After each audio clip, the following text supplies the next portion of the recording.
Iran had killed more Americans than any other group. I mean, they probably killed 2,500 Americans in Iraq by sending shaped charges.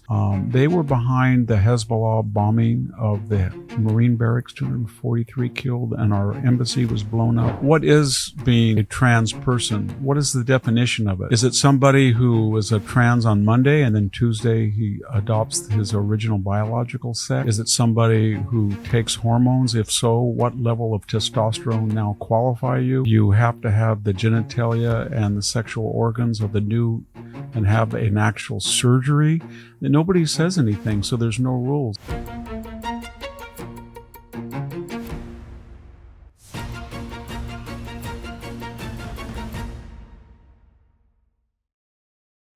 This is Victor Davis Hanson in his own words. Hello, ladies. Hello, gentlemen. We are recording on Sunday, the 9th of November, and this episode is up on Thursday, the 13th. Victor is the wisdom man. He is the Martin and Neely Anderson Senior Fellow at the Hoover Institution. He is I don't know your title at the Daily Signal, but you've got some title, senior correspondent, something like that. And Victor, this podcast, 4 episodes a week, is up on the Daily Signal. Victor does 4 videos a week. Well, that's all cool and groovy. Victor's got a website, The Blade of Perseus. Its address is victorhanson.com. You should check it out regularly and subscribe. I'll tell you why you should subscribe later on today's episode. We're going to be talking about a great article Ralph Reed, an old friend, wrote for the Wall Street Journal on evangelicals and their support for Israel. We have a number of polls on violence, on young men, on college students and their stands on socialism. We have an agenda for Mondami, the new mayor of New York. Nancy Pelosi's not running for re-election. She and her, I think she's worth about $200 million after her 30, 40 years in Congress. I think you're being generous. I saw figures of $500 million. Oh, is that okay? And a winery to boot. Okay. She started worth $2 million. She made it driving a tractor or doing sheetrock, she and her husband on weekends. It's like a great side hustle. I think it was more like, hey, hubby, before you turn out the lights tonight, I've got this information that there's going to be this big merger coming, and we don't know whether we're going to use the antitrust to stop it, but I've been talking to my leadership, and we're not going to stop it. So I think the stock's going to go up by double. Any chance you want to, in your name or your corporation or your dummy corporation, buy some stock? That's how it goes. I think she was talking in her sleep, Victor. Yes, I'm not going to make unfounded allegations. Okay. And we may talk about this transsexual locker room madness out in California. And we'll get to all of this when we come back from these important messages. Right is still right, even if you stand by yourself. Mr. Chief Justice, may it please the court. This is Hans von Spakovsky, host of the Case in Point podcast, which looks at the hottest cases affecting politics, culture, and everyone's daily lives. But we talk about them without confusing legal jargon. And we have interesting guests, like former House Speaker Newt Gingrich. And we end with reviews of classic Hollywood movies relevant to the topic. Case in Point, the podcast available everywhere you won't want to miss.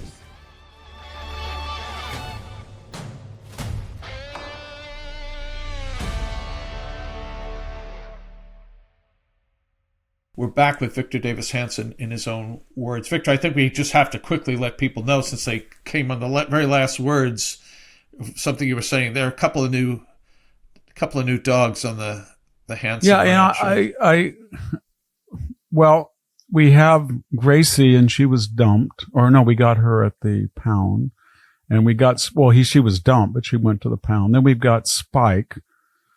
He was at the pound, and they dumped poor Lucky, who we had for 17 years, and they dumped Owen, whom someone else took from us.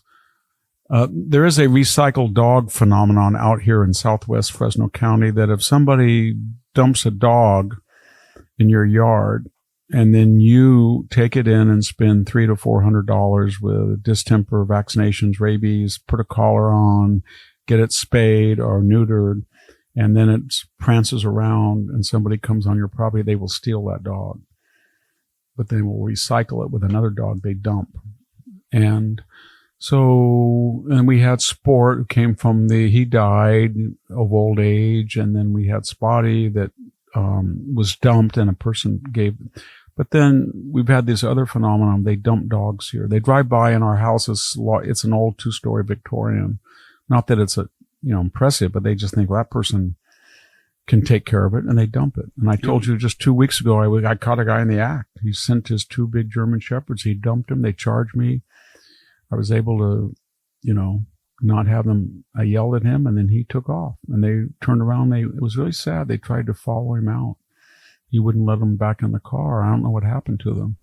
Oh, gosh. And when I take a walk at night, today was a pretty good day here in southwestern Fresno County. I took I take a 1.4 mile fast 4.5 mile walk in the morning. I do it at night, and I saw we had a new dryer make its appearance on the old and artesian pond. I think it's a nice old Kenmore. Okay. That somebody dumped along with the 20 or 5 other things and junk. And I went through the orchard, and there was a nice little towel with detritus and a packet of drugs, foil packet, I guess, and some used prophylactics. Oh. That was a nice thing to see in a beautiful orchard this morning. And then I came back and we took a break from our thing, and there's a bulldog, miniature bulldog, and there's another terrier out there. There's 2 that were dumped. That's an average day. Gosh. Glories of illegal immigration. Amen. Wow. Well, I'm going to send you a statue of St. Francis. I'll get it blessed also, but because you do love God's creation. Speaking of loving God, Ralph Reed, who runs Faith and Freedom Coalition, old friend. Ralph used to run the Christian Coalition. I have to believe you were on a few National Review cruises. Yeah, I did. I met him on one. I talked to him. Yeah, he still looks very young. Oh, he does. He's ageless. He wrote an essay for the Wall Street Journal the other day in the midst of all this uproar on the right, the woke right, anti-Semitic right. I hate, by the way, Victor, personally, that someone could be considered on the right and have these qualities. I don't think they should be on our end of the spectrum. Anyway, here's what Ralph wrote. Evangelical support for Israel is about more than theology. And just quickly read here the beginning of it. Evangelicals view Israel through the prism of a celebrated tradition of Christians who opposed the Nazis and rescued Jews from Hitler's death camps. Lutheran pastor Dietrich Bonhoeffer, murdered by the SS before he could be freed by Allied troops, is lionized in American churches, and his letters from prison became standard reading in Bible studies.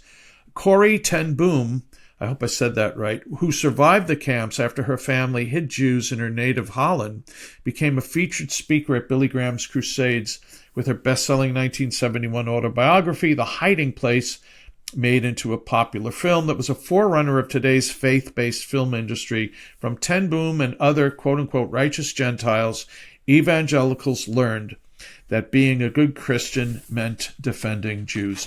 And he still believes that is what how evangelicals should act. And Ralph is entering this debate because of the necessity of someone like Ralph entering this debate at this time. Your thoughts on this, Victor? I mean, if you're a Christian believer, the closest religion in the world is Judaism, the Torah, the Old Testament. It's bound up in the Judeo-Christian tradition. If you're interested in the birth of Western civilization, you can make the argument of the trifecta of Rome, Jerusalem, and Athens as the pillars of our civilization and the founders of it. But more importantly, this contemporary argument, Jack, that Israel is a bad deal and we give them $2 or $3 billion and they get us. Iran had killed more Americans than any other group. I mean, they probably killed 2,500 Americans in Iraq by sending shaped charges. They were behind the Hezbollah bombing of the Marine barracks, 243 killed, and our embassy was blown up. Hezbollah all we did was take the USS, I guess it was New Jersey, and bomb the Becca Valley. Shelled the Becca Valley with 16-inch, World War II magnificent guns, but we didn't do much to Hezbollah. So my point is that Israel took care of Hezbollah. We didn't have to lift a finger. They wiped out half of the high court. They got rid of our arch enemy Nasrallah. They were the ones that allowed us to go in and take out the nuclear facilities because there was no air defenses. In fact, we asked permission of the Israelis. They guided us into Iran airspace. And the same thing, Hamas people, I know we have all these crazy people who have come here that are pro-Hamas, but Hamas hates the United States. And the Houthis hate the United States. They attack us. We're doing nothing in the Red Sea. And so I don't get the idea that they're doing all these terrible things to us. They're doing a lot of good things. This is well beyond the dynamic creativity and economy and culture of Israel that enriches the world with scientific medical discovery. I don't see that in Saudi Arabia. I don't see that in Jordan. I don't see that in Egypt, even though they have so much more land and population. And so I don't see why this idea, and then they'll say, well, Victor, we're not denying that. What we're saying is that we give them an inordinate amount and we're too close to them. Why do we have to do? Well, if according to that logic, then why are we helping Turkey? Turkey is the only Islamic country in NATO. Turkey illegally, if you're worried about the quote unquote occupation of Gaza, I can tell you that the occupation of northern Cyprus is a half century old, and they ethnically cleansed all the Greeks that had been there since antiquity from northern Cyprus. They still occupy it with a puppet government and Turkey is our ally. We have bases, we have nuclear weapons in Turkey. We were going to give them the whole F-35 program until we found out they were selling or using or collaborating with the Russians on air defense, which would have been fatal to the program. My point is that we give Turkey so much as a NATO member. And compared to Israel, we don't say anything about Turkey. We don't say anything. We don't say you have an illegal occupation. The Columbia kids out there, I haven't heard them say one thing about the dead Christians in Nigeria or the occupation of Nigeria or Azerbaijan and the third little, I don't know what you'd call it, ethnic expulsion of 100,000 Armenians. So I don't get that inordinate. So that's what Ralph Reed was saying, that yes, they have biblical commonalities and obvious sympathies with the Jewish people, ancient and modern, but he was also saying that Israel is a fountainhead of Western values. And then, Tucker had a conversation that somebody sent me with Megan, and he said that his criticism was that they believed in collective punishment by going into Gaza, and that is not a Western tradition, collective punishment. Excuse me? When Japan attacked us and we fought them and we lost over 200,000 soldiers in the Pacific, and we couldn't do anything to Japan because it was too far distant, we created a Manhattan Project to build a B-29 to bomb them from the Marianas. And they had dispersed their aircraft and munitions industries all through their municipal areas so they wouldn't be concentrated at the Mitsubishi or the Kawasaki plant. And so we flew over Japan and we dropped leaflets and we said, your leaders have made a terrible mistake and you're going to have to pay for it. So we suggest you leave your cities, or you surrender, because we are going to destroy your ability to make war. And behind that logic was they were killing about 20,000 people a day in Asia and China and the Pacific. And we didn't know how to stop it. So we bombed them. And yes, more civilians were killed in one day in March 11th than in any time in history. That was collective punishment. So was Hiroshima and Nagasaki. They were military targets, but there was a lot of collateral damage that was computed into that decision. The same thing is true about World War II. The British bombed Hamburg and Dresden, and that was collective punishment. And you go in to look at certain things that when you fight house to house, it's very hard to tell who is a civilian and who is a soldier. The only time Hamas wears a uniform is when they want to, in peace, when they want to murder somebody, or there's no opposition, or they want to get on TV and do their goose-tipping Nazi shtick. But when they're fighting the IDF, who is in uniform, they are in civilian clothes, deliberately with hostages, deliberately with human shields, deliberately under mosque schools and hospitals. So it's not enough to say that we don't believe in collective punishment because we're Christian and Western. We have done it all through our history, for evil or good. Sometimes for evil, but mostly because there was no other alternative if you were going to stop the killing. And so on October 7th, the Israeli government said in the next 3 weeks, we want all 245 hostages back. You attacked us at time of peace. You murdered 1,200 people, and we want the architects of that mass murder. Turn them all over to us, give all the hostages back, or else. And they had plenty of time to, and you know what they decided? They said, we have 200,000 rockets in Iran, in Lebanon, with Hezbollah, with the Houthis, with Hamas. They're completely safe in that labyrinth. You don't have any idea, Israelis, how deep it is.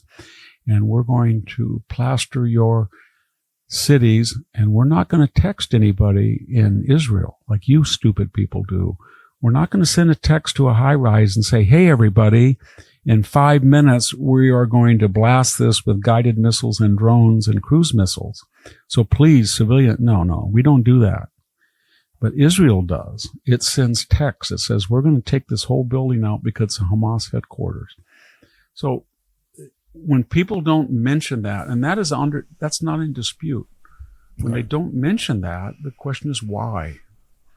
That's all. I like that you mentioned, and you've done before, the USS, the New Jersey, firing some shells as retribution. I think the Iowa was with it too. I don't know which one did. Maybe one. The 2 Iowa-class battleships that Reagan resurrected, 45,000-ton monsters. Right. But they really were not retribution. And the retribution came years later when the Israelis enacted long overdue justice on our part. And then you think, Victor, my wife Sharon was talking about this the other day. Like you will not get away with it eventually. Just those pocket pager things that they did. I mean, that's just brilliant. I think an Israeli, I watched a video and he said it wasn't just they took out the Hezbollah hierarchy, but they identified them for the rest of their lives. So if you're in Lebanon and somebody comes in and says, I know nothing about Hezbollah and they're missing 2 fingers or something, you know who they are. It was like stamping them. And so they didn't have a lot of choices. They're surrounded by 500 million people who want to destroy them, and they only have about 11 million people, and they are Western. And there is a difference between, if you go, as I have, to Algeria, Morocco, Tunisia, Libya, Egypt, Jordan, Syria, Iraq, Saudi Arabia, Kuwait, I can guarantee you there is a difference in those cultures, and from the mundane about sewage and water and getting sick, and I've been sick, very sick, with a ruptured appendix in one of those countries, and freedom and what you say. I went all over Libya with a minder who watched everything I said and recorded it under Gaddafi. So that is very different than Israel. Yeah. And just because Israel's not perfect doesn't make it not better than the alternative. Creda mehi. Yeah, we'll in a second talk a little more about the barbarity of its enemies. But first, to folks who are listening and watching, well, if you do listen to Victor Davis Hanson in his own words, you care about where America's been, where we are now, and where we're headed, and that's exactly what Freedom Frequency is all about. It's a new online publication from the Hoover Institution, where Victor is a senior fellow, designed to cut through the noise and bring clarity to the issues that shape our country's future. Each week, Freedom Frequency delivers serious, accessible analysis grounded in research and guided by the American values of liberty, democracy, free enterprise, and the rule of law. You'll hear from some of Hoover's most respected thinkers, people like Condoleezza Rice, General James Mattis, General H.R. McMaster, economist John Cochrane, and, of course, Victor Davis Hanson, providing clear thinking and principled solutions for a complex world. As we approach the 250th anniversary of our nation, there's no better time to dig deeper into the ideas that built America and will determine its future. Subscribe now to Freedom Frequency. You can do that on Substack, and the website address is thefreedomfrequency.org. Go there to sign up. Join the conversation that's lighting the way forward, and we thank the good people from the Hoover Institution. Happy home to Victor Davis Hanson. I'm very lucky to be at Hoover. You know, I have an office in the tower, and there's two other offices on that floor, the Russian historian Stephen Kotkin and the military historian, former National Security advisor H.R. McMaster. But my point is this: if I'm in my office and I'm writing or I'm thinking, and somebody asks, I'm writing something about military history, and I think, what is the 120 millimeter smoothbore cannon on Abrams? What was that? I'll just go outside my office. Hey, HR, who was the hero of the greatest tank battle since since the 6-Day War, when he was a captain in an Abrams 120 millimeter smoothbore. Or then I'll be thinking, I'm writing this op-ed in Stalin, and I'll have to go back. And then I walk over to the other side of the office and say, hey, Stephen, what was the effect of Stalin actually being in a seminar? He wrote the greatest book on Stalin, 2 volumes. Yeah. How he's working.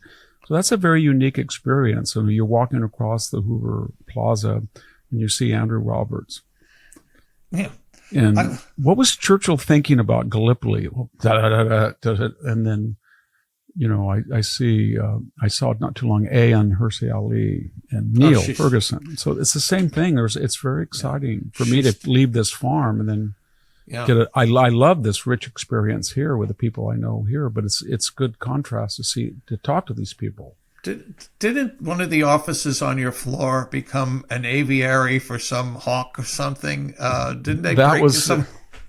No, that was, I won't mention his name. He was a journalist. He was very left wing, actually. He wasn't a Hoover fellow. He was I think he was here for a while, but he left, and I don't think he meant to, but I know he didn't mean to, but we're very high up, 300 feet. Yeah. So he left a crack in I think it was enterprising bird. I think it was a great horned owl, but I don't know. It was either that or parent. But it went in there, and because the office was vacant and closed, it just took over. And the problem is that if you look at the offices, they're historic. There's 4 offices, and one of them is Herbert Hoover's. It was going to be the presidential library, and he got mad at Wallace Sterling Hoover. He got mad at Stanford because he said they're too liberal, so he moved his presidential library to Iowa, but he kept his Department of Commerce desk and museum. So we have 1/4, and then the 1/4 is Professor Kotkin, one is McMaster, and one is mine, and there's one for 2 assistants. But my point is, nobody had any reason to go in there for months. So when the door was finally open, Mr. Al had defecated and chewed and eaten on this historic, Persian rug and mahogany and oak veneer, beautiful office. It was Interesting. Yeah. Well, let's on more serious matters here, Victor, and we'll round off what we're discussions on Israel. There's a headline from earlier this week: freed Israeli hostage reveals sexual torture in Gaza captivity. So Ram Brazlavsky, who's 21, he was a security guard at the Nova Music Festival that was attacked on October 7th. He was held in captivity for 2 years. He was in the final group released.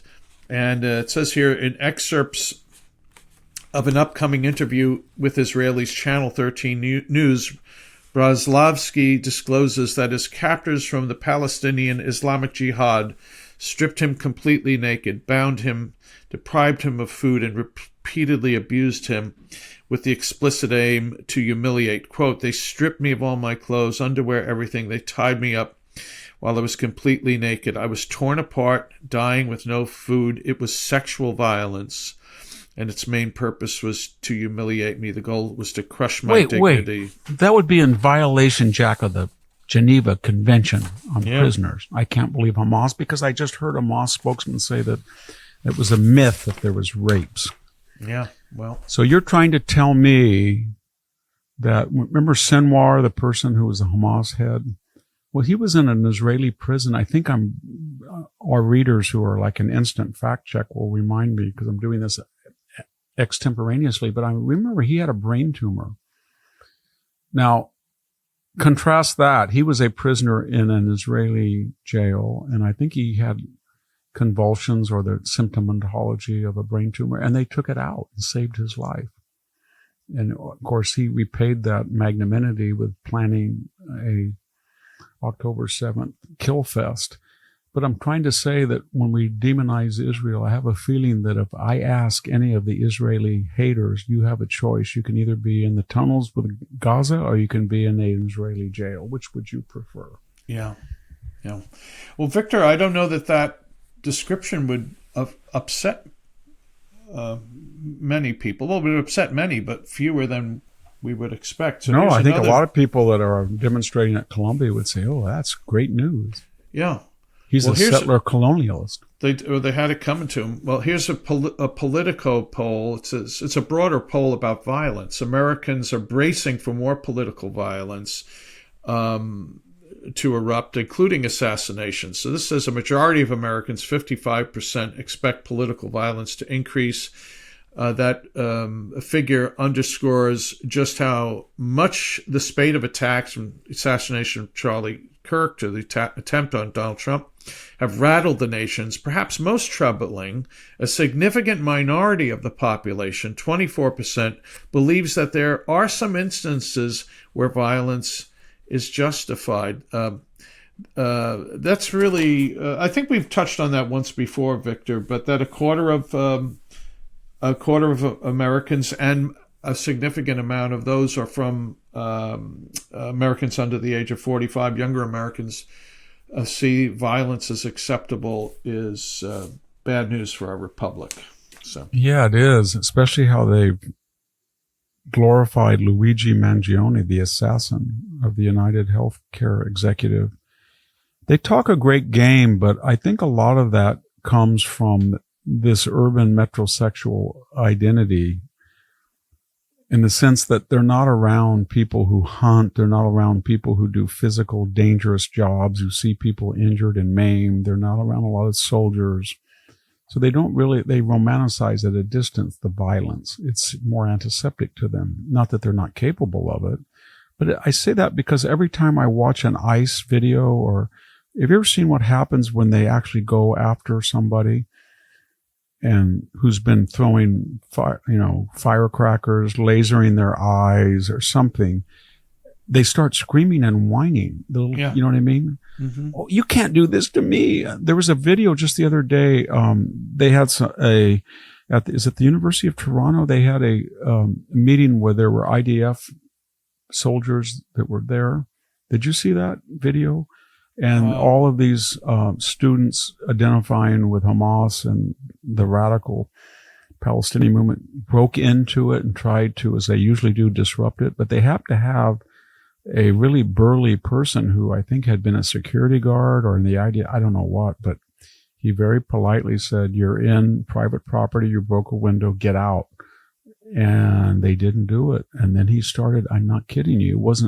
He just picked them up and he threw them out the door like they were toothpicks. I mean, they were lighter than air, and they were shrieking, and you would have thought that their head had been decapitated. Yeah. And he just, Yeah. you're here illegally. Do not be here. Pew! You, get out. Oh, pew! And it was like a bowling ball taking out pins. Yeah. And so these are the people that romanticize violence until it happens to them. And then suddenly they're Sermon on the Mount advocates. Maybe I'm a hypocrite, but decrying violence here. But I have to say, get a little thrill sometimes when you see other videos of, say, these the punks that are trying to stop traffic on highways, and guys get out of their car and just toss them aside. Or I know. I think there's a whole Ace of Spades. You ever go to that? He's a very bright guy. Yeah.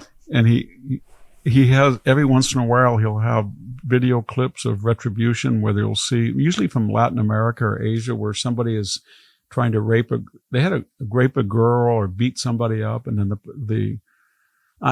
I saw one the other day that somebody sent me, and it was just, maybe the viewers have seen it, where this woman is driving, a guy comes up on a motorcycle and grabs into her car and gets her purse and starting to pull it. Did you see that? And she lets it go. Yes. And then no, she doesn't let it go. She throws it. And like an idiot, I don't know if it's staged or not, but then he goes in to retrieve it. And then she grabs the keys and rolls up her window. And then he comes to get his keys. So she rolls it down. He puts his hand in, and she rolls it up and traps him, and he's thrashing around. Then she gets out and calls the police. It seemed too perfect. Yeah. And maybe it was staged, because I don't think anybody would be that stupid, but people that's the whole revenge scene in the Iliad when Achilles gets out of his slumber. That's the karma. Magnificent Seven. You like to see karma on. You on like video. to see karma. You like to see nemesis. You do. Yeah. Reckoning. I think people, when they see all these Antifa people, and they're all, during the height of the Antifa 2020, there was a famous clip where these guys with spaghetti arms in a little car, and they're all dressed in black, and they're going to go to this small suburb. You remember when they get around, they park, and they start to get out, and there's these big burly guys, and they start squealing, and they get in. It's funny. See Hell's Angels come after them. Well, we'll get to, this isn't unserious. This is about more transsexual madness in America. So we're going to talk about this right now, and then we'll take a break, and we'll talk about some socialism issues in America. But I think speaking of videos, I think you and many of our listeners and viewers have seen from earlier last week this woman, a black woman, at a gym. I think it was Gold's Gym in California, maybe in Los Angeles, or San Diego, or Los Angeles. I think she's yelling, angry. There's a man in the effing locker room, and she's somewhat explicit that he's got some dangling participle there, and she was thrown out of the gym for that. And then, of course, the New York Post and others followed up. Well, who was this guy in the locker room? And here's a quick thing from this story. The transgender person caught up in a viral Los Angeles gym bathroom had been convicted of assaulting, I hate that, his now ex-wife while living in Ohio as a man, before taking the victim's first name as his own. Alexis Black ran afoul of women at a gym in Beverly Hills, including singer-songwriter Tish Hyman, who accused him of exposing himself and harassing her in the locker room. Black, formerly known as Grant Freeman, pled guilty in 2022 to savagely beating his wife, Alexis Freeman, causing a compound fractured jaw, among other serious injuries. Victor, there is something like really disturbing about many of these transsexual guys who are. They don't have any definition. So what is being a trans person? What is the definition of it? Is it somebody who is a trans on Monday and then Tuesday he adopts his original biological sex? Is it somebody who takes hormones? If so, what level of testosterone now qualify you? Do you have to have the genitalia and the sexual organs of the new and have an actual surgery? And nobody says anything, so there's no rules. And then there's these contradictions. The left says, well, these people, this is a right-wing talking point. They're just going crazy. You know, if you look at, they want it both ways. They think this is a recognized civil rights group that's here and not going away. And then when you start talking about, well, there's 1,000 medals in major sports over the last 5 or 6 years they've won that deprive women. And anyway, my point is that then they say, oh, it's just a small number. They get so paranoid about just 0.001 of the population. If that is true, then there's a solution, isn't there? You could say this, if scientific studies shows that it's 1 out of 10,000 people who truly suffers from gender dysphoria. So in a town of 10,000 or whatever, we will have a public restroom for trans people, according to their demographic purport. But they don't want that either. In fact, they want to mainstream it as if they go in, and who knows what makes a person trans. So the woman is basically asking that. She sees the naked man. She sees that he is naked, and for all practical purposes, he looks like a male. And if anybody other male went in there, they would probably arrest him for sexual perversion or something, especially if there were younger girls. There may well have been younger girls in there. But we just throw out all of that for ideology. That's the danger of DEI and this commissar system, that ideology trumps all law, and we don't have any. And I say that because in 1962, just to give an example, I was 9 years old and my mom wanted to go to the Stanford alumni track meet, the Russian-American track meet. They held it every year to get good relations so we didn't nuke each other. And there were two women. Remember the Press sisters, Tamara Press? I think it was Irina Press. They were obviously males. I mean, they came out, and we had these really lean but very our javelin throwers, our ball and chain hammer throwers, our shot putters, and they were in the best shape, and they would, do pretty well. And then these monstrous people would come out and just devastate them. Yeah. And then they'd say, well, they had, curlers in their hair and stuff. And then so we demanded, I think, that they have to have a hormonal test, but then they were giving them hormones. So that was all sort of what people thought. And then that just went out. It became a civil rights issue, but they never told us what constitutes. And that's the problem, isn't it? With all of these in protected groups, you never really tell you what is black or what is Asian or what is white or what is Christian or what is Muslim. Or they don't tell you, because when you get into these identities, that's fine. You shouldn't have to do that. But if the government comes in and says, you click this, or the media comes in, you click these boxes and therefore you get this or that, then you have to have rules, obviously, or everybody would want them.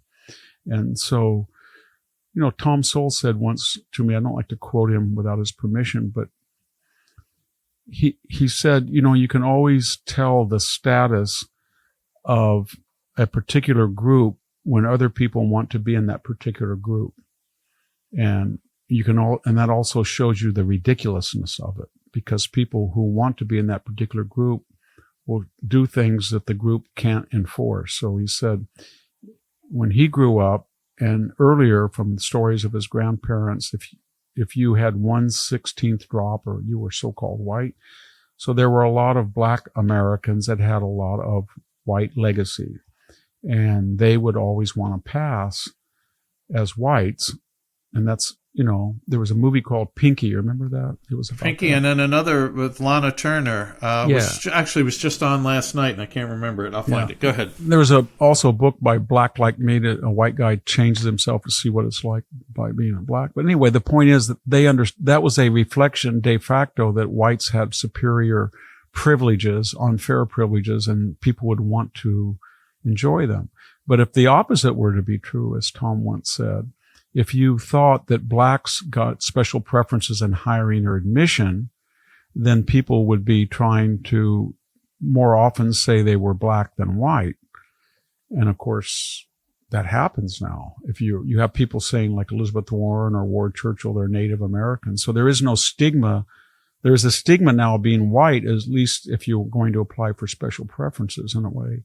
And that's a good barometer, both of who gets the preference at any given time as the one that people are trying to pass as.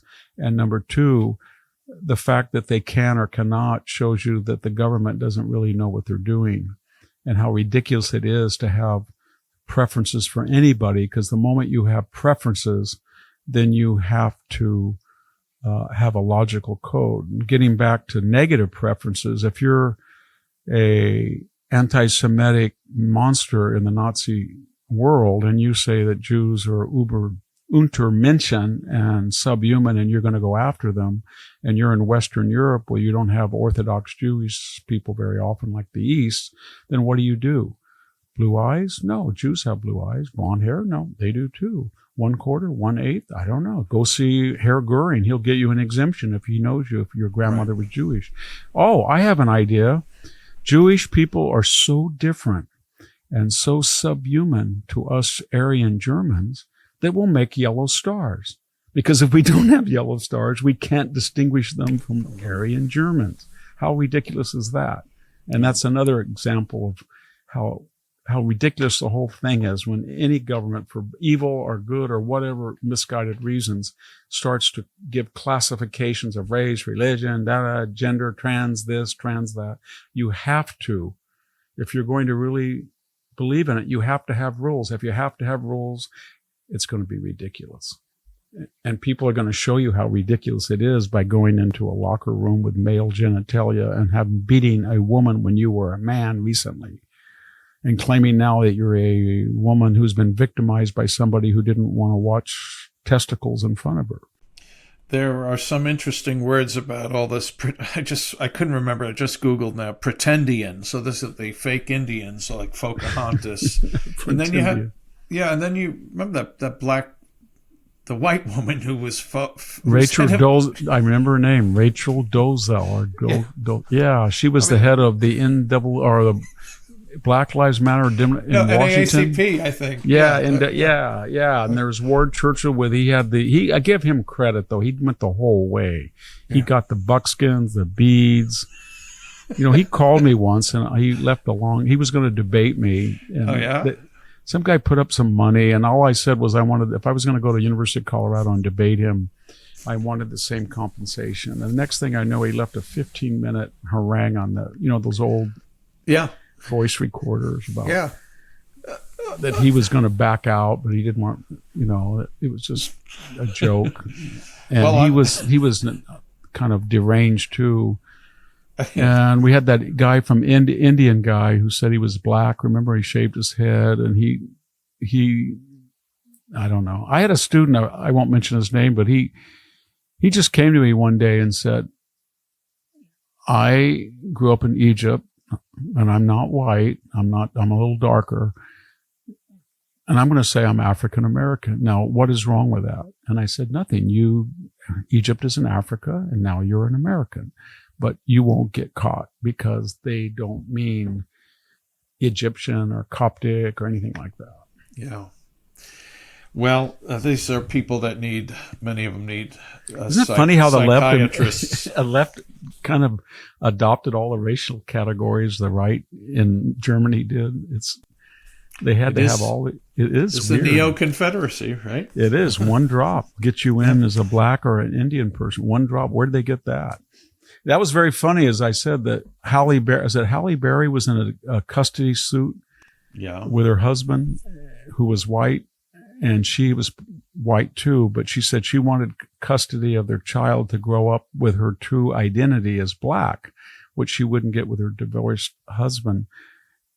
Well, she's mixed. I think she's mixed race. Yes. So the point was, after she married somebody who was white, the child had either 1/8 or 1/16. Oh, right. So then she said to the judge, I believe in the 1 drop rule.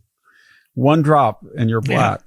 That was the reversal of how it had been used for racist purposes. It was racist what she said, but it was an inverse racism. Well, it's why not just abolish the whole thing and treat people like Martin Luther King. You're incidental, not essential to who you are. Well, Victor, there's a lot of socialism around, and we're going to get your views on the Democratic Socialist America's agenda for the new forthcoming mayor of New York City. And then there's a poll from the College Fix about views on socialism and capitalism on college campuses. And we'll get to that when we come back from these important messages. We are back with Victor Davis Hanson. In his own words, Victor has a website, The Blade of Perseus. VictorHanson.com is the address. Twice a week, Victor writes an exclusive piece for The Blade of Perseus. Once a week, Victor does an exclusive video for The Blade of Perseus. You can read them. You can watch it. You should subscribe. $6.50 a month, or discounted for the full year, $65. Plus, there's a boatload of other links of the articles Victor writes and his various appearances. So check it out at The Blade of Perseus, VictorHanson.com. Do subscribe. Speaking of appearances, by the way, Victor, you wanted to mention you do have an appearance coming up. Yes, on November 20th. I do Megyn Kelly's podcast once a month, and she asked me if I would join her on her tour. I guess it's kind of like spokes on a wheel. She leaves her studio in Connecticut, or New York or somewhere, and then she doesn't just go out for months on end, but then she comes back. Well, she's going to be in Bakersfield, California, on the 20th of November at 7 p.m. And the information's on her website, megynkelly.com. That's Gyn, MEGYN, Kelly, KELLY.com. And then you can get tickets. And I'm going to drive down there for the day. I think it starts at 7. And I think we have a conversation. I don't know what it's going to be on. It could be on anything. But Bakersfield's when I was a young kid, Fresno was the place to be in the valley. It was much bigger, and Bakersfield was very much impoverished. It had been the center for the Oklahoma diaspora and the Joes and everything. Isn't it Grapes of Wrath? It's big for music, isn't it, Bakersfield? Yes, that's the home of Buck Owens, and Merle Haggard was there a lot. Oh, okay. I think there's a Buck Owens driveway, but what had happened the last 20 years, it's reversed. Fresno has had a lot of problems with immigration, illegal immigration, crime, finance. But when the fracking revolution came, the Naval Reserve oil fields in Bakersfield were becoming exhausted, and they went in there and they fracked them. And it's now the largest source of oil in California. We have a lot of oil. We just are not allowed to touch it. But that area has a lot of oil. If they let them explore in the so-called Coast Range, is not too far away, they'd find more. But so they have oil now again. They were the center of almonds. They have a lot of almonds, and almonds, when they were $4 plus a pound, and these people with these new varieties were getting 3,000 pounds. So they were probably getting 12,000 gross, and they probably could do it for not 3. They were making 8,000-9,000 an acre. Those days are gone. That's below the cost of production now, but that helped. And then they became, from downtown Bakersfield to downtown LA, it's about an hour and 20 minutes. It's maybe a little long, about probably an hour and 25 minutes if you're going pretty well and get the traffic right. So it became a bedroom community over the grapevine. And it also became a place where people on the coast who had grown up in the valley wanted to come home. They found that there's a whole new city to the east of Bakersfield, West Bakersfield, not near the Sierra. Most of the towns where we are on the railroad or the 99 where water was, the more affluence went to the east because of the Sierra and the scenic area. But the west was more impoverished. But the opposite is true now in Bakersfield. It reversed. So there's whole new communities of people coming back from the coast who grew up and can't afford it, and they like you add all that together, and its GDP is about double. I don't mean in real terms, but its GDP growth is about double Fresno. It's getting a big city, and it's very confident and booming. for California, and it's conservative. It's more conservative than Fresno. And it will be adorned by Victor on, what's the date again? The 20th? The 20th at 7:00. All right. And the venue and the details are on megankelly.com. I think you have to have tickets. Yeah. I'm not Don't say charging anybody, so I'm not trying to make money. I'm doing it because I like Megan Kelly and I love Bakersfield and I like the people of the San Joaquin Valley. Maybe get a kissing booth out front, Victor. Well, I just say that because a couple of people wrote me and said they had to buy a ticket, and how much are, and I said, I'm not doing it for any money. Yeah. I love you, Victor. All right. Just like the cruises. No, don't. Okay, I won't. All right, college. We got three socialism related topics. First is a poll. College Fix is reporting on. Here, let me just read this. College students are becoming far more optimistic about socialism, even preferring it to capitalism, according to a newly released poll from Axios and the Generation Lab. The poll was conducted during the last week of October. The results found that 67% of students surveyed held a positive or neutral opinion of the word socialism, compared with only 40% of respondents holding the same opinion regarding capitalism. Negative views of capitalism outweigh negative views of socialism by an even greater difference, 53% to 23%. Wow, Victor, there's a lot of re-education that needs to happen. Yeah, to change. These are boutique socialists that always want to follow capitalism. But there's certain rules of socialism. I mean, communists, they don't like to be called communists, but every communist country I know, Soviet Union, the Soviet Socialist Republic, the North Korean Socialist Republic. Remember the East Germany, the German, Democratic German Socialist?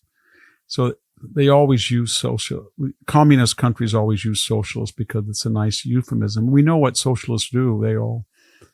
They always run as a nice smiley Mondami, and then when they get in a Maduro or Chavez or Castro brothers, they show their true colors. And we know that it's always an elite. It's a Soviet elite that has a dacha on the Black Sea and, are billionaires. It's the Castro brothers who are worth over $1 billion. It's Maduro, who's a billionaire with his drug sale. They live and they're people they buy off. And look at Mondami. He's a socialist, but his mother's a multimillionaire. His father is an endowed professor. He wants equity, but he deliberately, as an affluent person, got a subsidized apartment for, I don't know what it was, 20, was it? It Rent was control, half, yeah, it was half the price. If he really was a socialist, he would say, I've got enough money. I'll pay market so somebody else more needy than myself could have it. He wouldn't fly on private jets. He wouldn't charge drinks at his reception when he won. Oh, he did charge drinks. He did. It was yeah. $13. $13 for a Bud Light. And then he started the day after he was elected. He switched and said, "I need money now, no longer." And then he gave that. It wasn't an ecumenical talk, was it, Victory? It was more or less, we're going to screw the people who voted against us. And I said earlier, there are always, when a socialist government takes place, there's the Menshevik mentality where the aristocracy want to deal with him. And I understand that that's civic interest to help New York, but you capitalists that are very wealthy, he's going to go after you. And when you come over to him and say, "I will help you, here's this, I will give this much to your campaign," he'll take it, but he's not going to, that socialist alligator will eat you last, but he will eat you, no matter what you say. And that's going to happen in New York. The problem, the thing about socialism, the solution is always the problem. So if you take public transportation, it's broke in New York because half the people jump the turnstiles on the subway, or they just say to the bus driver, "Blank you, I'm not paying." And now you're going to make it free. So whatever little revenue you had is not going to be there, and half the people were riding free anyway. And the same thing with rent control. You're going to go after the wealthy people. And the reason that you need rent control and the need all of this is because you went after the developers. You zoned them to death. You taxed them to death. You did not want them to be prosperous. And all you had to do was say, if you build 1,000 units of this type, we will give you a fast track zoning and we'll help you do it. And you can make a nice, tidy profit and help people get affordable. They didn't do that. So they're giving you a socialist cure for a socialist problem. That the problem in New York is not capitalism. The socialists created it. And the same thing in California. Yeah. Socialism. Well, you should catch the demands that Mandami's backers are making. I saw them for the Middle East. Divest. Yeah, this is from the Democrat Socialists of America, their Big Apple chapter, and here's their bullet points. Divest city pensions from Israeli bonds, ban Israeli products from the city-run grocery stores that Mandami wants to open, investigate real estate agents hosting illegal sales of stolen lands in the West Bank, stripping tax-exempt nonprofit status from entities that raise funds for the IDF, and the New York Police Department's training with Israeli occupation forces, arrest Netanyahu if and when he comes to New York, and dismantle a New York City Israeli Economic Council formed by outgoing Mayor Adams. I wonder if they have a problem with Jews at the Democrat Socialists of America. The difference is if somebody is anti-Semitic on the right, people get upset about it and they try to argue with them and they try to persuade them or they try to criticize them or they get irate. On the left, it's, that's just something, isn't it? They don't touch it because look at what was his name? The main candidate.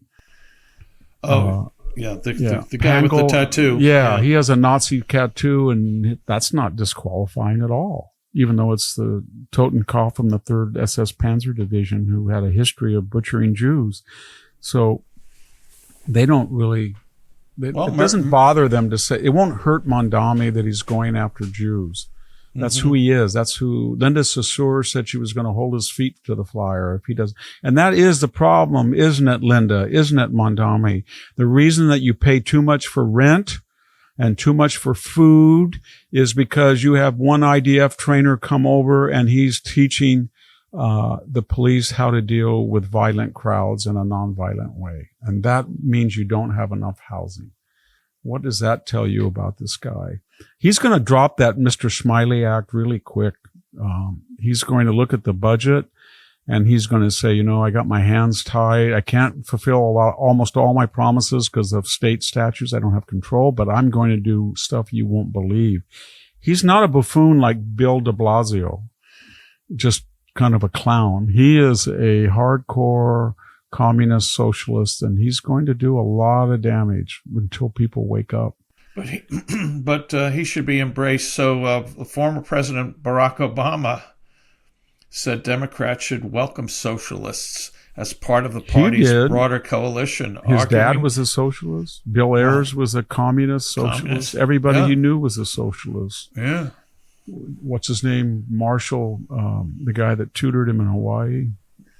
Yeah, well, he says there should be no litmus tests, and certainly there aren't. You just mentioned the guy up in Maine. You have the new. Oh, there is a litmus test on the left.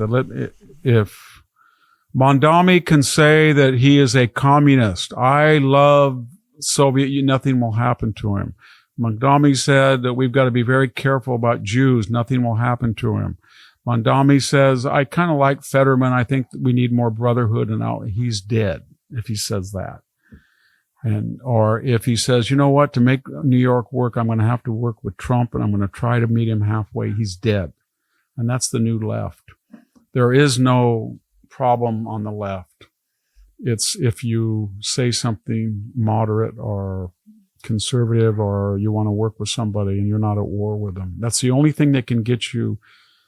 Jay Jones said he wanted his opponent, the opponent who was the Speaker of the Virginia legislature, he wanted him bullet. He wanted a bullet to kill him. And then they said, "You don't really mean that." And he said, "Yes, I do. I'd like to see his kids dead and dead in the hands of his wife." That will not disqualify. Again, if he had tweeted, I think I've been thinking about it. For me, for all of us in Virginia, we live next to Washington. We're going to have to find a way to work with Trump for the next. He would have lost that election if they'd exposed that. Yeah. John Fetterman's become a right winger in the shifting dynamics here. So, hey, Victor, we're going to take a little break and come back with our final topic, and that's about the mental health of young men. And we will do that right after these final important messages. We are back with Victor Davis Hanson in his own words. We are recording on Sunday, November 9th, and this episode will be up on Thursday, November 13th, 2 weeks out from the great day of Thanksgiving. So, Victor, this past, wouldn't be from when we're recording, so it'd probably be 10 days from when we are recording prior. There was a day before Election Day, just put it like that. There was a conference on young American men that the Lafayette Company put on in D.C. And my dear friend Ellen Carmichael's the person who put it on. And it was a very worthwhile undertaking. What's going on with young men in America was the focus. So anyway, there was a poll done, and I just think there's some interesting findings in these polls of young American men. Few bullet points on mental health. 57% of the respondents said their mental health is just fair, poor, or very poor. On friendships, 48% of Gen Z males have 2 or fewer friends. 11% have no friends at all. 36% of young men, 36%, say they're less socially engaged compared to prior to to COVID. And 41% say their mental health has worsened because of COVID. Just 3 more things. 40% of young men say they do not have a male mentor. Under guidance, 17% of respondents don't look to anyone in their life for guidance about how to be a man in society, so they figure things out on their own. And finally, on affiliation, 35% of males aged 16 to 28 are not affiliated with any organized group, religious congregation, intramural sports team, online community, political volunteer association, or educational association. That's a lot of loneliness and dysfunction out there, Victor. Yeah, in the old days, they would have been in the Elks Club, the Lions Club, the Rotary Clubs, the Knights of Columbus, the Masonic Lodge, the Downtown Club, the Bowling League. Now they're playing video games in their, bedroom or garage or something. So that part of it's technological, that you can connect with the world in a solitary fashion. And the more you do that, the fewer skills you have socially. So these young men are doing video games in their own domiciles, and then they feel they're awkward because they haven't been out and met and greeted people. That's one thing. The second thing that's going on is, let's face it, from K through 12, they're told by the education establishment in the form of teachers, they're mostly female, that they suffer from inordinate masculinity, toxic masculinity, their sports are too rough, they should feminize. And the whole idea of being a male and being responsible is not inculcated. We have a high 45% divorce rate. So in many cases, they either don't have a father or they have a stepfather or a boyfriend of their mother. That's very problematic. When they get to college, they're told that they are prone to be Harvey Weinsteins, and they're going to get 2 separate messages. They're going to see young women who, in today's fashion, the age of the Kardashians, are going to have short skirts, very provocatively dressed, and they're told they're going to have, but that's going to be that they're going to have a Victorian code imprinted on that. So when they go out for a date, they're in the age, post-60s age, where premarital intercourse and sexual congress is very common, very fine, but they're going to have a twist to it, unlike the 60s, that if that matchup or that agreement does not, I'm not saying there's not forcible asymmetry, there are, but if for any grounds whatsoever, the female partner objects post facto. If the male objects, says, I had sexual congress with this woman and I feel like she came on to me and I was drunk, and that nobody believes that, partly for good reasons, biology and all that. But the point I'm making, there is no due process if somebody accuses you of something, if you're a male. And then, in graduate school, if you go on, about 55% of the degrees in the humanities, art, history, English, are for females. And superimposed on that is affirmative action. So the male, especially the white male, goes to college if he gets in. And I say, where I work, Stanford University, white males consist of about 34 to 36% of the population. But they took 9% who identified as white male, Stanford, the last 4 years. So when they go to that school, they're going to be in a distinct minority, but they're going to be told that they are racist, homophobic, sexist, predators, even though they're underrepresented. They're going to be told white males take over the world. White. I just reviewed a book by this Danielle Padilla, and that's the word whiteness, I think, was on 75 pages, always in a negative context. And then on top of that, I think I'm on reason number 8. We have the whole sexual revolution of the feminist movement in the 60s that said women define their own sexuality on their own terms, and they can be as boorish and permissive as or predatory as men. And that's the definition of a proud, self-assured woman.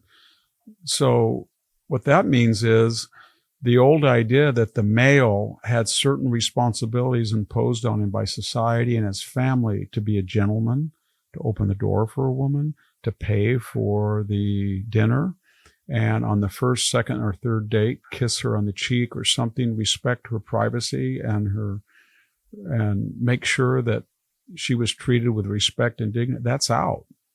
If a male does that, he's a square. And then you have the reaction toward women who say, well, he didn't pay for it, or he's tight, or because you broke the rules long ago and he's just now taking advantage of it. So if you're a male, in the old days, if you're in your basement playing video games and you're 29, a woman will say, well, get it together, bro. I mean, it's time for you to move out of mom's house and dad's, and I want you to get a job. I don't care. 2 jobs. I want you to tell me when you're going to buy a house, and then maybe we'll see if we're going to date and have sexual relations. Not now. The male says, well, there's nothing I have to do to date. I don't even have to take her out to a movie. We just meet, we hook up that night. Maybe it's all easy and nobody puts any demands on me to be a responsible date or father or partner or husband. So you add all that, and I said I don't want to be too specific, but I think I have 1, 2, 3, 4, 6 nephews. Yeah. In the late 30s and 40s. Of them, 1 is married. 1 owns a house. Wow. And that is a problem because they can't, they all, they all owe student loans. They are all working, but our society makes it very difficult. I've given the pathologies on the problems with young males, but there's also the society at large. When I wrote The Dying Citizen, if you look at the ages when people get married, when they have their first child, and when they buy their first home, it's advanced by about 4 years. It's got 23 to 27, 27 to 33, 33 to 40. So we have this prolonged adolescence, and that's economic. The best thing that Trump could do is really get the interest rates down for mortgage back down to a mortgage of 4 or 5%, and have a nationwide tax incentive program for people to build homes, and then to socially, culturally inculcate it's wonderful to get married in your early 20s. It's wonderful to have children, family, And we're going to really honor men who marry, buy homes, and are good providers. And that would help. And then video games are not really the way to spend your 20s and 30s. I can honestly say I've never played a video game, so I shouldn't talk about something I don't know. Never really? Once in my entire life. Oh, Victor, let's play Donkey Kong sometime. Yeah, I don't even know the names of them. So I confess that because I don't want to talk about. I think they're probably fascinating. I've seen them on the internet and stuff, but it's something wrong, with somebody 36 years old playing paintball with his buddies, or just I don't know what. I think it's going to also, Victor, societal responsibilities take a generation or two generations to bleed out what colleges have done. That's a lot of it. There's no reason in the world that 50% of young people need to be in college, except if it was A, affordable, and B, educated you and gave you a general education of the world around you, your history, your culture, your ethos, art, music. It doesn't. It just gives you propaganda for the most part, unless you're pure science. And then you're going to pay all this money over the rate of inflation each year. The tuition rises. You're going to be broke. And then you're going to get embittered because your psychology or sociology degree from, I don't know, UC Irvine that you pent $150,000 in the hole for, you're going to go out and be in an apartment, and some guy, the drain's going to get stopped up, and a plumber's going to come in, and the guy is 23 and you're 29, and he doesn't know any money, and he's making $50 an hour. Right. And you think, well, I've been reading the Mondami interviews with his voters. That's what they say in New York. Right. They've been replaced by AI, or they couldn't get a job because of AI, or they have too much student debt. And then the people they call to fix things make more money than they do. And it's not fair. Real resentment. And they're frustrated. So they vote. It's kind of like Samson. They want to pull the house down on everybody, but not for good reasons, for bad. And he's going to help them do it. He's a nihilist. Yeah, well, gosh. I'm afraid I just have a feeling that guy's attitude is, you know what? This is the biggest, most impressive city in the world. It's the financial capital of the world. It thinks it's so great. I'm going to come in here and just lay it low. I'm going to just earthquake the whole place, bring it down. I'm bringing it down for all of its sins of being too many Jews and too pro-Israel and too many billionaires. And it's got a rendezvous with Mr. Mamdani. Well, the electorate gets the person they've elected. So, yeah.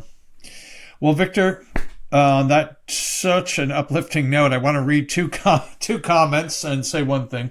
From 2 comments from YouTube from our obviously our viewers. Every episode, Victor, has some pushing 1,000 comments, so we try to go through them. Chris Russell, HY6BU writes, I love waking up to the infinite wisdom and humorous insight of Victor and Sammy. VDH has a way of putting all the crazy stuff currently happening in this world into proper perspective. Thank you. And then another comment from John Clark 546, and you were talking about Michelle Obama with the great Sammy Wink. He writes, Michelle Obama has been such a disappointment. I really bought the happy first lady, supportive wife, loves America, doesn't take herself too seriously, push-ups with Ellen. Wow. She was just hating, resenting it all, capital all. She's been in the news today or yesterday again. She didn't have a grace period or something. But even today there's a new one that she's, every time she opens her, I know what it was, that she and Barack considered the White House the people's house, and they did not destroy the East Wing and build this garish, and they were custodians because they were very modest in their taste and they were respectful. I'm thinking, you dug up a lot of the landscaping for your Michelle Victory Garden, and he went out in the tennis courts and transformed them into a basketball court. And you had a nice remodeled press room that was on top of, it had been changed earlier on top of a swimming pool, which is itself on top of a garden. So it's always in change, but But Victor, these people who have the presidential library is one of the ugliest buildings in history. I don't even think it's a building. It looks like, you know what it looks like? Have you seen these things? I saw somebody sent this to me. The flak towers that guarded Berlin in 1944, 45. They look exactly. They're phallic and they're monolithic, solid concrete with little slits for windows. And then they had these big 88 millimeter, 155 millimeter dug into them to shoot. That's what this thing looks like. It's like a fortress. It looks like a monolith out of something. Yeah, we're going to see a space odyssey, that monolith at the end. And then they've destroyed this beautiful park. Yeah. And then it's already weathering and cracking. And then they've got, they don't have enough money they've gone through like $700 million. Who would ever give money to that? When it's finished, do you think the Eye of Sauron will appear above it? Yeah, somebody asked me that in the letter. Do you think that this is the Orthanc of the Dark Lord, or is it the Black Tower of Sauron, or is it Isengard of Sauron? I thought, well, it looks more like Sauron. Well, Victor, the Orthanc, the Orthanc. You've been terrific. I just want to put in a plug for what I do at the Center for Civil Society. I write Civil Thoughts. It comes out every Friday. It's a newsletter, email, and you can get it by signing up at civilthoughts.com. And when you do get it, you will find 14 recommended readings of really interesting articles I've come across the previous week. It's totally free, totally free. And we're not sharing your names in any which way. So please do check that out and sign up. Again, Victor's website, The Blade of Perseus, at VD Hanson on Twitter. Go to the Daily Signal on YouTube and subscribe, and you'll get all of the 4 podcasts a week, and Victor's 4 videos a week. And I hope I'll see some of you in Bakersfield. And if you go to the Blade of Perseus, I have I have the Angry Reader about Professor Pennington, I think. Oh, Catholic University friend. Yes, he said 5th-rate author, 3rd-rate scholar. So I didn't really want to comment, so I just put his education, books, everything, what he said, next to mine, and you can decide whether they're accurate or not. That's such a 6th-rate debate tactic, Victor. Yeah, all right, data and evidence. You've been terrific. Thanks so much. Thanks, folks, for watching and listening. We'll be back soon with another episode of Victor Davis Hanson in his own words. Bye-bye. Thank you, everybody, for watching and listening. Thank you for tuning in to the Daily Signal. Please like, share, and subscribe to be notified for more content like this. You can also check out my own website at victorhanson.com and subscribe for exclusive features in addition.